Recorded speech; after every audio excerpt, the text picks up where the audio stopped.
Ang kwentong ito ay hango sa totoong buhay.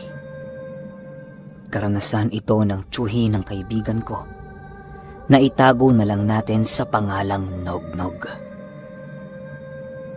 Taong 1987. Olotanga, Zamboanga, Sibugay. Itong mga panahong ito, kasalukuyang manggagawa ng abaniko itong si Nognog. Yon ang pangunahing hanap buhay nila na siyang minanapan nila sa kanilang mga ninuno. Hindi din kasi nakatungtong ng paaralan itong tiyuhi ng kaibigan ko dahil sa kakapusan nila sa buhay. Kung ano ang kinalakihan nilang trabaho, yun na ang naging hanap buhay nila Nognog. Mahirap man para kay Nognog at sa kanyang pamilya, wala siyang magagawa. Kung hindi nyo na itatanong, nasa edad 14 pa lamang si Nognog noong mga panahong yon. Bata man ang katawan, pangmatanda na ang responsibilidad. Ang pinakamahirap sa trabaho nila Nognog noon ay ang paghahabi ng abaniko. Medyo komplikado kasi ang paggawa ng abaniko, lalo na sa mga baguhan. Isang mali mo lang, maaaring masira ang iyong abanikong ginagawa.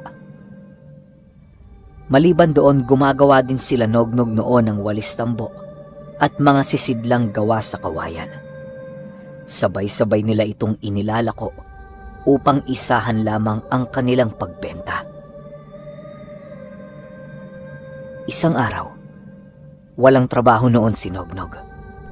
Semana Santa kasi ng linggong yon, kaya lumiban muna itong si Nognog sa trabaho para idaos ang papasapit na Biyernes Santo. Yun din ang nakamulatang tradisyon ng pamilya nila Nognog, kaya sinusunod niya ito. Habang siya ay nagkakape, biglang lumapit ang kanyang ama na siyang kasama niya rin sa trabaho. Nog, may gagawin ka ba mamayang hapon? Tanong ng ama niya. Wala naman ho, tay. Bakit ho? Sagot ni Nognog. Bibisita sana tayo sa yumao mong lolo. Magtatabas lang ng damo dahil ramdam kong natatabunan na ang puntod nito. Sagot naman ng kanyang ama. Nang marinig ito ni Nognog, tumangulang naman ito upang ipakita ang kanyang pagsang-ayon. Agaran din naman ang pag-alis ng kanyang ama dahil sa meron pa itong gagawin. Matapos makapag-uwi ka ni Nognog, tinungo na din ito ang kinaroroonan ng kanyang ama. Sa pagsapit ng alauna ng hapon, nagsimula nang maglakad sila Nognog patungo sa sementeryong pinaglagakan ng kanyang yumaong lolo. Alam man ng ama ni Nognog ang kinaroroonan ng puntod ng kanyang ama, labis pa rin ang hirap niya sa paghanap dito. Laking sagabal kasi sa sementeryo ang napakataas na mga talahib na siyang nagpapahirap sa kanilang mag-ama. Sa bawat pagpasok nila sa looban ng sementeryo, panay ang pagtabas at paghawi nila ng mga talahib. Si Nognog noon, sumusunod lang naman sa kanyang ama, patungo sa dinaraanan nito. Tay, sigurado ka ho bang dito yung daan? Parang ang layo na po kasi natin eh. Wika ni Nognog. O nak, pagdududahan mo pa ba ako ilang taon na ako nagpapabalik-balik dito. Kabisado ko na ang lahat ng sulok dito, kaya sumunod ka na lang. Sagot naman ng kanyang ama. Wala namang nagawa noon si Nognog kung hindi ang tumahimik at sumunod na lamang sa kanyang ama. Ilang oras lang ang lumipas sa kanilang paghahanap. Nadapo na nga sila Nognog sa puntod ng kanyang lolo. Paglapit nila Nognog sa puntod ng kanyang lolo, ay bigla itong nagulat nang mapansin itong napakasaya ng kanyang ama noong mga oras na yon. Animoy meron itong ibang pakay sa puntod ng kanyang ama maliban sa pagbisita nito dito. Matapos nilang matabas ang mga talahib papaikot sa puntod, biglang nagwika ang ama ni Nognog. Nog, kung ano man ang makikita mo ngayong araw, piliin mong isikreto na lamang. Ikaw ang isinama ko dito dahil sa ikaw ang kaisa-isa kong anak na aking pinagkakatiwalaan. Meron akong kukunin sa puntod ng iyong lolo na siyang sinabay namin noong ilibing ito 7 taon na ang nakakaraan. Wika ng kanyang ama. Matapos nitong makapagwika, agaran ding inumpisahan ng ama ni Nognog ang paggiba sa puntod ng kanyang ama. Animoy hindi ito nakokonsensya sa kanyang ginawa sa pagsira ng puntod na kinahihimlayan ng lolo ni Nognog. Habang ginigiba ng ama ni Nognog ang puntod ng kanyang lolo, nananatiling nagmamasid lamang ang binatilyo. Nang magiba na ang puntod, piniling magpahinga muna ng kanyang ama sa tabi. Habang kinakausap si Nognog ng kanyang ama, nananatiling nagtataka ito sa kanilang ginagawa. Di lubos sukat maisip noon ni Nognog ang rason kung bakit nagawang sirain ng kanyang ama ang puntod ng kanyang lolo. Ilang minuto pa ang lumipas, bumalik na ang ama ni Nognog sa puntod na kanyang giniba. Kinuha nito ang kabaong ng kanyang lolo at walang pag-aatubing binuksan.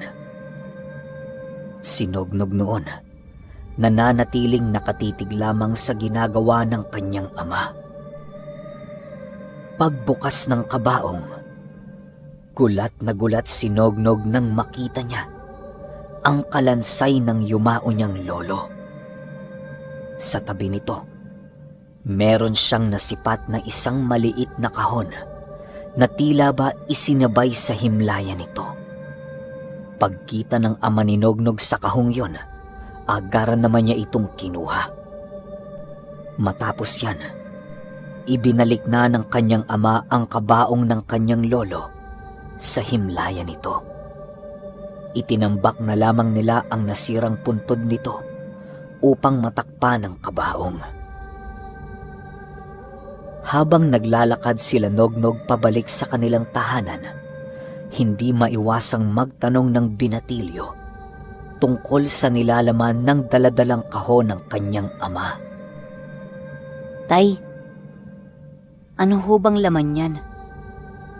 Tanong ng binatilyo. Anak, ito ang pamana ng lolo mo sa akin. Nangako ito na sa loob ng 7 taon, maaari kong hukayin muli ang kanyang himlayan upang makuha ang pamanang ibibigay niya sa akin.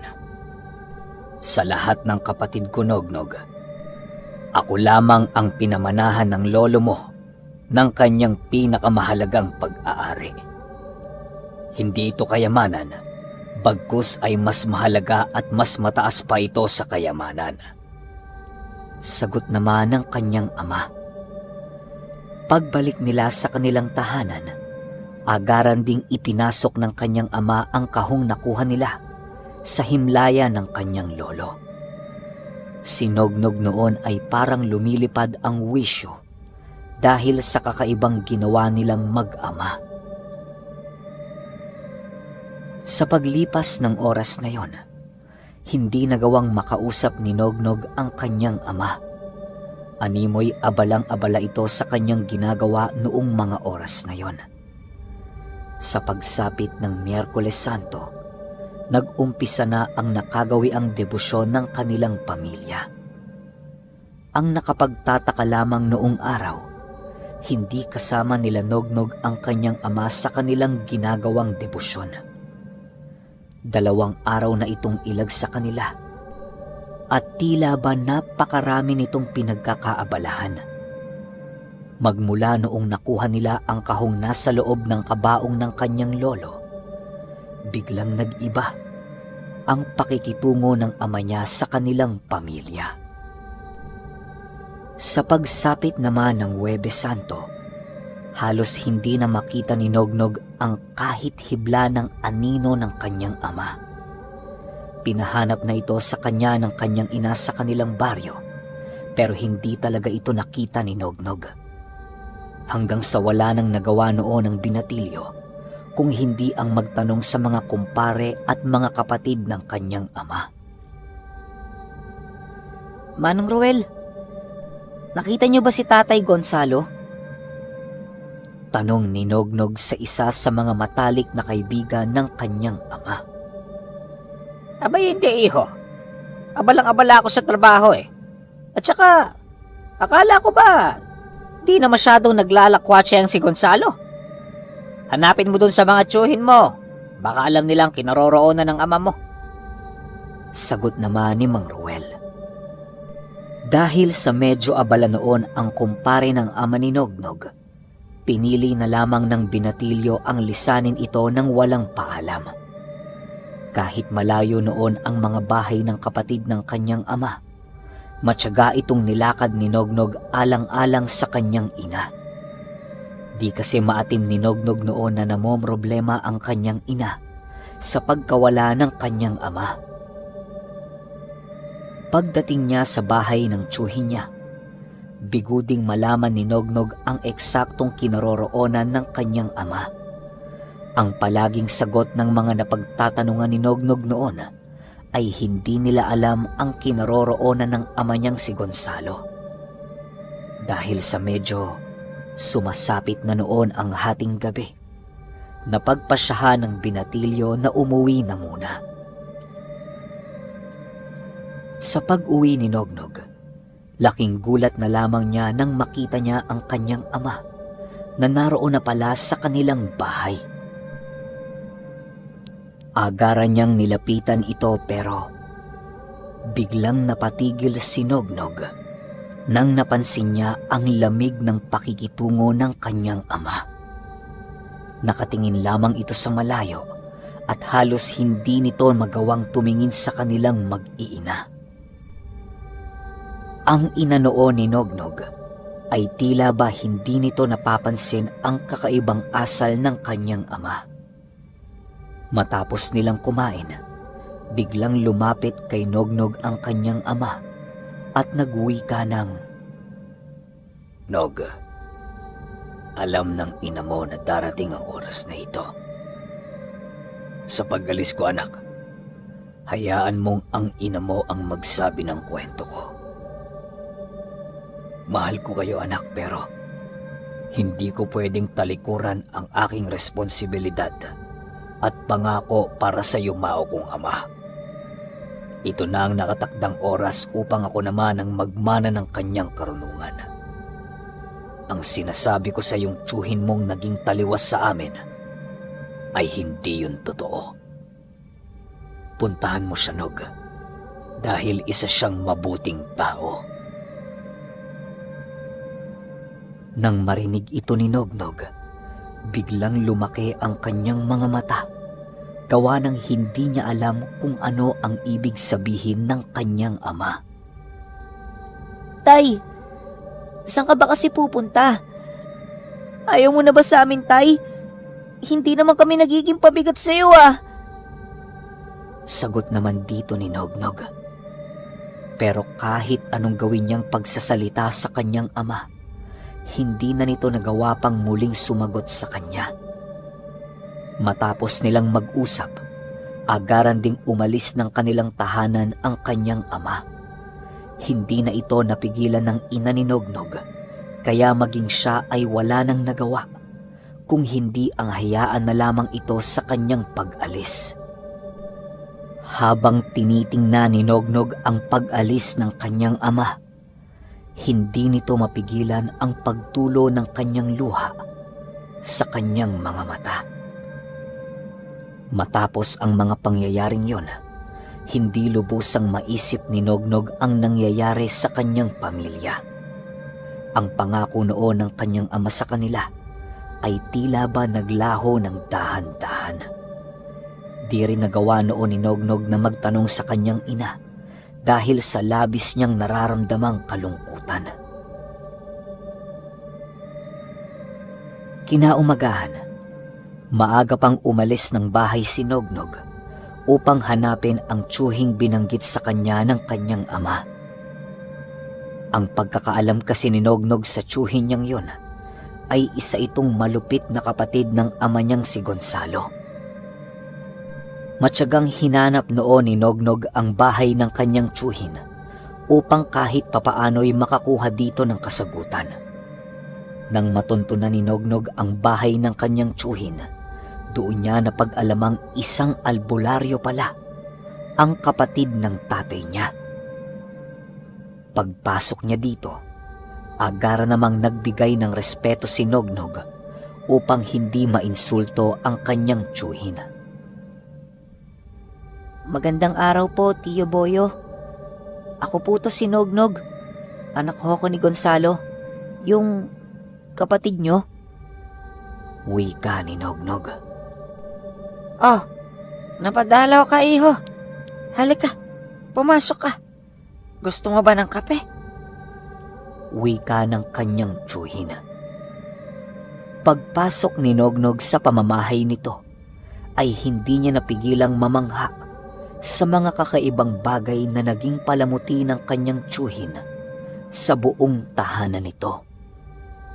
Nang makaupo na siya sa upuan, ay doon na nag-umpisang magkwento si Nognog tungkol sa kakaibang nangyayari sa kanilang tahanan.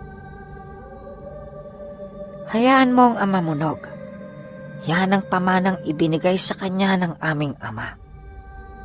Ako'y may tutol sa kanyang desisyon pero wala akong magagawa kung kagustuhan niyang muling buhayin ang ibinaon naming aral ng aming ama. Alam mo kasi, Nog, ang angka natin ay merong dugo ng aswang. Isang gapunan. Isa sa ating angka ng nagtataglay ng kakaibang abilidad na ipinamana pa sa atin ng ating ninuno. Sa pagdaan ng 3 buwan, ay magiging baliw ang ama mo at sa pagtapos ng 3 buwan na yon, babalik ito sa dati niyang wisyo. Pagbalik nito sa bahay ninyo, Nog, tratuhin mo pa rin itong ama mo kahit papano. Wika ng tiyuhin ni Nognog. Dagdag pa ng tiyuhin ni Nognog na 1 beses lamang sa 1 buwan kung kumain ang mga gabonang kagaya ng ama niya. Hindi din yon katulad ng ibang aswang dahil sa kakayahan ng kanyang amang gayahin ang kung anumang abilidad ng isang normal na tao. Kaya nitong pumasok ng simbahan nang hindi nasusunog ang balat. Kaya nitong humawak ng banal na tubig. Kaya nitong manalangin sa Panginoon. At kaya nitong hawakan ang kahit na anong pangontra laban sa aswang tuwing nasa normal itong katayuan. Maaapektuhan lamang ng pangontra ang kanyang ama kapag nakapagpalit na ito ng kanyang kaanyuan.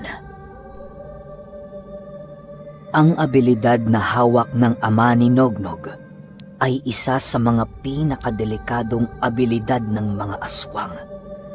Maliban sa kakayahang yan, kaya ding umalipin ng ama ni Nognog ng kapwa niya aswang kung ito ay kanyang nanaisin.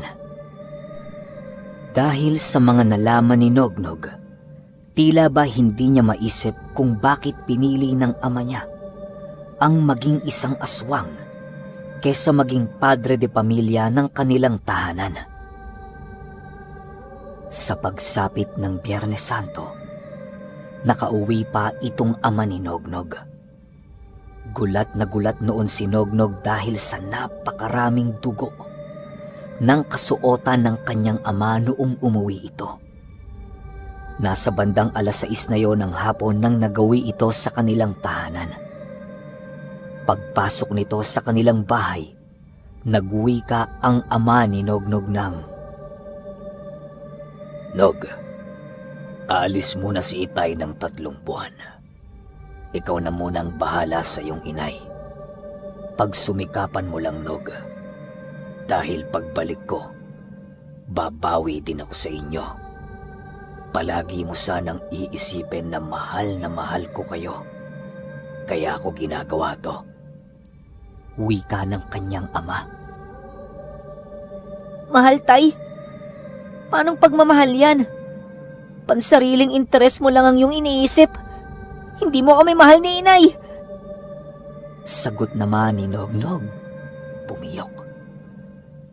Nang marinig ito ng kanyang ama, hindi na muli nito nagawa pang sumagot. Pinili na lamang nitong pumasok sa kanilang silid at kumuha ng gamit na kanyang kakailanganin sa kanyang paglisan. Di na nagawa pang makisalo noon ng kanyang ama sa kanilang pagkain.